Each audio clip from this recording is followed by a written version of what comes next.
మాసం సందర్భంగా మన కాసం ఫ్యాషన్స్ కిలో చీరలు కొనండి, అరకిలో చీరలు ఉచితంగా పొందండి. సత్యసాయి జిల్లా రత్నినాయక్ తండాలో ప్రభుత్వ ప్రాథమికోన్నత పాఠశాల మూసివేసిన వ్యవహారంపై మంత్రి లోకేష్ స్పందించారు. గ్రామానికి చెందిన గాయత్రి అనే యువతి పాఠశాల మూతపడిన విషయంపై వీడియో తీసి ఇన్స్టాలో పోస్ట్ చేశారు. స్పందించిన మంత్రి లోకేష్ పాఠశాల ప్రారంభించడానికి చర్యలు తీసుకుంటామని హామీ ఇచ్చారు. మంత్రి లోకేష్ స్పందనపై తాండావాసులు హర్షం వ్యక్తం చేస్తున్నారు.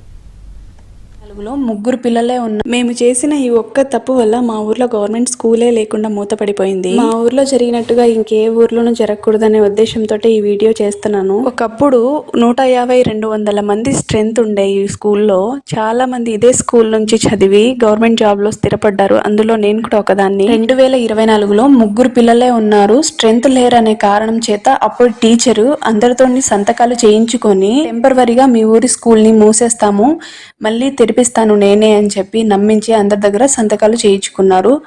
అప్పుడు మాకు తెలియలేదు ఇట్లాగా ఒకసారి మూసేస్తే మళ్ళీ తెరవడానికి వీలవ్వదని. ఆ తర్వాత నేను ఎంఈఓ గారి దగ్గరికి కూడా వెళ్ళొచ్చాను. ఆ తర్వాత తెలిసిన వాళ్ళ త్రూ డిఈఓ గారితో కూడా మాట్లాడాము.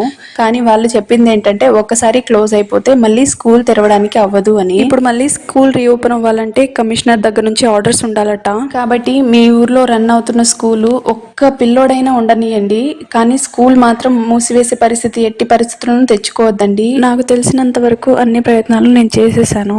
ఇప్పుడు మా ఊర్లో స్కూల్కి వెళ్ళే పిల్లలు 7 మంది ఉన్నారు. స్కూల్ రీఓపెన్ అయ్యే మార్గం మీకు ఏమైనా తెలుసుంటే చెప్పండి, అలా కూడా ట్రై. ఇదే అంశానికి సంబంధించిన పూర్తి సమాచారం మా ప్రతినిధి సురేష్ అడిగి తెలుసుకుందాం. సురేష్, ఇన్స్టాగ్రామ్ లో అప్లోడ్ చేసిన పోస్ట్ కు విద్యాశాఖ మంత్రి నారా లోకేష్ తక్షణమే స్పందించారు. సత్యసాయి జిల్లా తనకల్ల మండలం రత్నినాయక్ తాండాలో ప్రభుత్వ ప్రాథమికోన్నత పాఠశాలను 2 సంవత్సరాల క్రితం మూసివేశారు.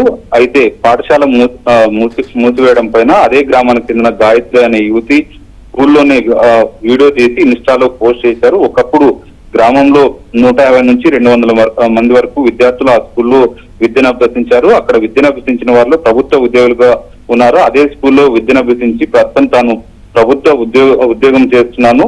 అయితే ప్రస్తుతం 150-200 మంది వరకు విద్యార్థులు చదువుకున్న పాఠశాల ప్రస్తుతం మూసివేసిందంటూ కూడా స్కూల్లో సంబంధించిన వీడియోను తీసి ఇన్స్టాలో పోస్ట్ చేశారు. పోస్ట్ పైన వెంటనే మంత్రి నారా లోకేష్ తక్షణమే స్పందించారు.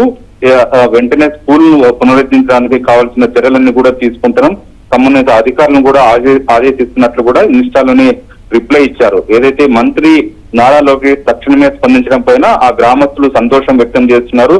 2024 సంవత్సరంలో అక్కడ గతంలో పనిచేసిన పాఠశాల ప్రధానోపాధ్యాయులు కేవలం విద్యార్థులు తక్కువ మంది ఉన్నారనే కారణం చూపి తర్వాత కొన్ని సంవత్సరాలకు స్కూళ్లు రీఓపెన్ చేస్తామని చెప్పి గ్రామస్తులతో సంతకాలు తీసుకున్నారు. కానీ ఇప్పుడు ప్రస్తుతం 2 సంవత్సరాలుగా స్కూల్ మొత్తం కూడా స్కూల్ రీఓపెన్ చేసేది లేదు. సంబంధిత అధికారుల దృష్టికి తీసుకెళ్తే ఒక్కసారి స్కూల్ క్లోజ్ చేసినట్లయితే రీఓపెన్ చేయడానికి అవకాశం లేదంటూ కూడా అధికారులు చెప్తున్నారు. తక్షణమే స్పందించి స్కూల్ రీఓపెన్ చేయాలంటూ కూడా ఇన్స్టాలో పోస్ట్ చేశారు. పోస్ట్ కు వెంటనే స్పందించిన పట్ల గ్రామస్తులు సంతోషం వ్యక్తం చేస్తున్నారు. ఖచ్చితంగా మంత్రి నారా లోకేష్ ఏదైతే రిప్లై ఇచ్చారో దానికి తగ్గట్టుగా అధికారులు చర్యలు తీసుకుని స్కూల్లో రత్నినాయక్ తాండాలో స్కూల్ రీఓపెన్ చేసినట్లయితే తాండావాసులతో పాటు చుట్టుపక్కల గ్రామస్తులందరూ కూడా అక్కడే విద్యను అభ్యసిస్తామంటూ కూడా సంతోషాన్ని వ్యక్తం చేస్తున్నారు. Lakshmi Durga. Okay Suresh, thank you.